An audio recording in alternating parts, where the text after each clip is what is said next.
بسم اللہ الرحمن الرحیم وَمِنَ النَّاسِ مَن يَقُولُ آمَنَّا بِاللَّهِ وَبِالْيَوْمِ الْآخِرِ وَمَا هُمْ بِمُؤْمِنِينَ آمنت باللہ صدق اللہ مولانا العظیم وقال اللہ تبارک وتعالی فی شان حبیبہ ان اللہ وملائکتہ یصلون علی النبی یا ایہا الذین آمنوا صلوا علیہ وسلموا تسلیما اللہم صلی علی سیدنا و مولانا محمد وعلی آلہ واصحابہ اجمعین۔ معزز سامعین، آج کی جو ہماری آیات ہیں ان میں اللہ تبارک و تعالی نے ایسے لوگوں کا ذکر فرمایا ہے، ایسے لوگوں کی خوبیاں یا ایسے لوگوں کا کردار بیان فرمایا ہے جو مومنین یعنی ایمان والے اور جو کافر ہیں ان کے درمیان کی کیفیت رکھنے والے ہیں، یعنی منافق لوگ۔ یہ سورہ مبارکہ سورہ بقرہ جو ہے وہ مدینہ منورہ میں نازل ہوئی اور مدنی صورت ہے، تو یہ جن لوگوں سے خطاب کیا گیا ہے ان کے بارے میں تھوڑا سا میں آپ کو وضاحت کے ساتھ بتا دوں۔ علماء کرام یہ بیان کرتے ہیں کہ مکہ مکرمہ میں منافقین کا کوئی وجود نہیں تھا اور منافقت کا کوئی مسئلہ نہیں تھا، لیکن مدینہ منورہ کے اندر یہ ہوا کہ جب آپ صلی اللہ علیہ وسلم ہجرت کر کے مدینہ منورہ آ گئے اور پھر مدینہ میں دو قبیلے تھے، ایک اوس دوسرا خزرج، انہوں نے اسلام قبول کر لیا۔ تو قبیلے خزرج میں سے ایک شخص تھا جس کا نام تھا عبداللہ بن ابی بن سلول۔ اس کو لوگ بہت چاہتے تھے اور اس کو اپنا سردار مانتے تھے، چاہنے سے مراد ہے کہ اس کو سردار مانتے تھے، لہٰذا آپ صلی اللہ علیہ وسلم کی ہجرت سے پہلے اس کو سردار بنائے جانے کا تاج پہنایا جانا تھا، اس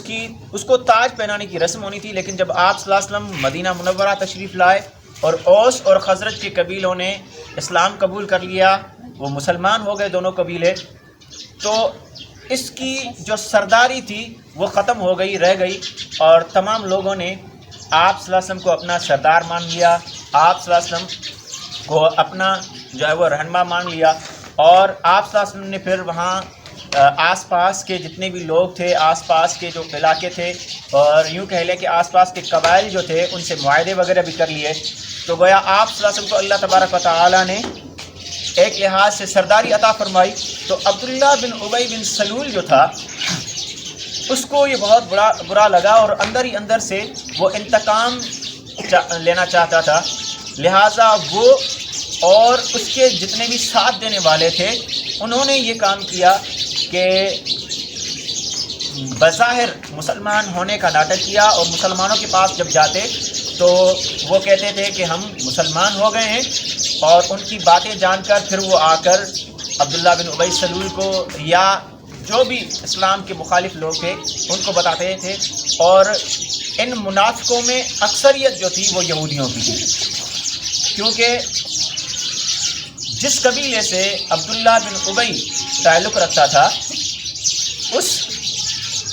قبیلے کے دوست تھے ایک قبیلہ یہودیوں کا جسے بنو قینقاع کہتے ہیں۔ جب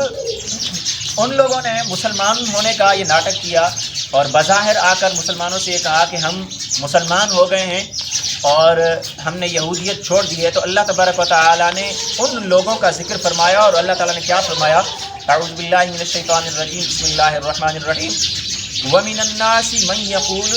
اور لوگوں میں سے بعض ایسے ہیں جو کہتے ہیں آمنا باللہ، ہم اللہ تعالیٰ پر ایمان لائے ہیں، وبالیوم الآخر، اور آخرت کے دن پر یعنی قیامت پر بھی ایمان لائے ہیں، وما ہم بمؤمنین، وہ حقیقت میں ایمان نہیں لائے ہیں، یعنی وہ مسلمان نہیں ہوئے بلکہ وہ اپنے کفر پر قائم ہیں، لیکن بظاہر وہ صرف اور صرف اسلام قبول کرنے کا ناٹک کر رہے ہیں۔ اب اس کے اندر جیسا میں نے کہا کہ اکثریت منافقوں کی یہودی تھی، تو اس آیت مبارکہ میں دو عقیدوں کا بیان ہوا ہے، ایک اللہ تعالیٰ پر ایمان لانا اور دوسرا آخرت پر ایمان لانا۔ یہودیوں کا اللہ تعالیٰ کے بارے میں بھی عقیدہ صحیح نہیں ہے، وہ یہ کہتے ہیں کہ حضرت عزیر علیہ السلام جو اللہ تبارک و تعالیٰ کے نبی ہیں وہ اللہ تعالیٰ کے بیٹے ہیں،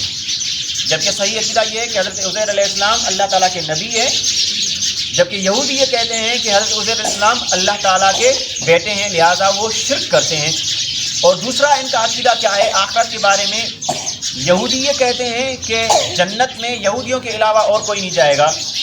اور یہودی کوئی بھی جہنم میں نہیں جائے گا، اگر جائے گا بھی تو تھوڑے دنوں کے لیے، اور اس کے بعد پھر جو ہے وہ اسے نکال کر جنت میں داخل کر دیا جائے گا۔ یہ بھی عقیدہ ان کا غلط ہے کہ جنت میں صرف اور صرف یہودی جائیں گے، یہ ان کا غلط عقیدہ ہے۔ تو اللہ تبارک تعالیٰ نے انہی دو عقیدوں کو بیان فرمایا ہے کہ جو لوگ یہ کہتے ہیں کہ ہم اللہ تعالیٰ پر ایمان لائے اور آخرت پر ایمان لائے ہیں، وہ حقیقت میں ایمان نہیں لائے ہیں بلکہ لوگوں کو گمراہ کرنے کے لیے اور دکھاوا کر رہے ہیں۔ پھر آگے اللہ تبارک تعالیٰ نے ارشاد فرمایا یخادعون اللہ والذین آمنوا، وہ دھوکہ دیتے ہیں اللہ تعالیٰ کو اور ان لوگوں کو جو ایمان والے ہیں، یعنی وہ مسلمانوں کو اور اللہ تعالیٰ کو دھوکہ دے رہے ہیں۔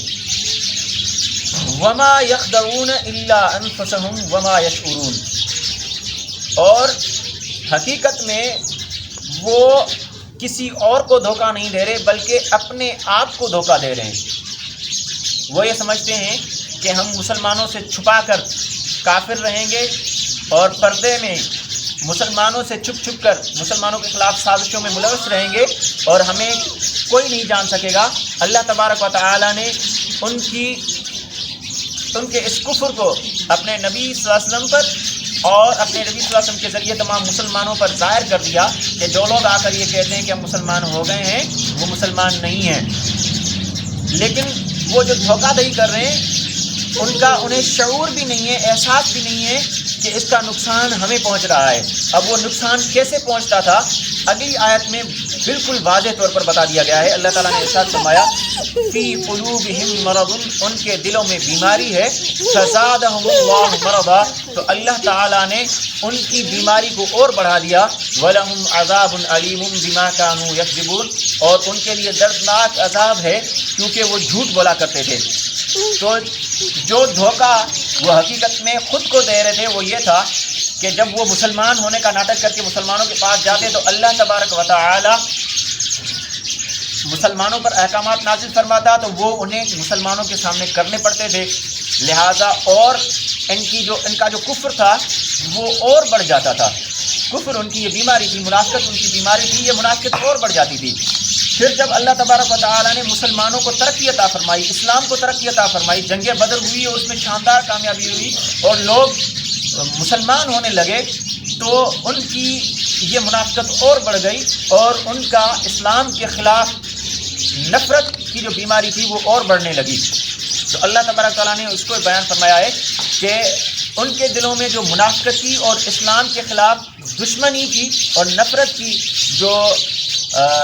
بیماری تھی، اللہ تعالیٰ نے مسلمانوں کو ترقی دے کر، اسلام کو ترقی دے کر اور مسلمانوں کے اوپر احکامات نازل کر کے ان کی اس بیماری کو اور بھی بڑھا دیا ہے۔ اور یہ تو دنیا کے اندر ان کے لیے ایک طرح کی سزا ہے، آخرت میں ان کے لیے کیا سزا ہے؟ اللہ تعالیٰ نے ارشاد فرمایا کہ ان کے لیے دردناک عذاب ہے، اور دردناک عذاب کیوں ہے؟ کیونکہ وہ جھوٹ بولا کرتے تھے، بما کانوا یکذبون، کیونکہ وہ جھوٹ بولتے تھے، جھوٹ کہتے تھے کہ ہم مسلمان ہو گئے ہیں، ہم اللہ تعالیٰ اور اس کے رسول صلی اللہ علیہ وسلم پر ایمان لائے ہیں، آخرت پر ایمان لائے ہیں، حالانکہ وہ ایمان نہیں لائے تھے۔ اب جھوٹ بولنے کے متعلق ایک دو حدیث مبارکہ میں بیان کر دیتا ہوں کہ جھوٹ بولنا کتنا بڑا گناہ ہے۔ حضرت عبداللہ بن مسعود رضی اللہ عنہ بیان کرتے ہیں کہ رسول اللہ صلی اللہ علیہ وسلم نے فرمایا اپنے آپ کو جھوٹ سے بچاؤ، کیونکہ جھوٹ گناہ کی طرف لے جاتا ہے اور گناہ دوزخ کی طرف پہنچا دیتا ہے۔ اور ایک شخص جھوٹ بولتا رہتا ہے اور جھوٹ بولنے کے مواقع تلاش کرتا رہتا ہے، یہاں تک کہ اللہ تعالیٰ کے پاس وہ جھوٹا لکھ دیا جاتا ہے۔ لہٰذا جھوٹ سے بچنا چاہیے۔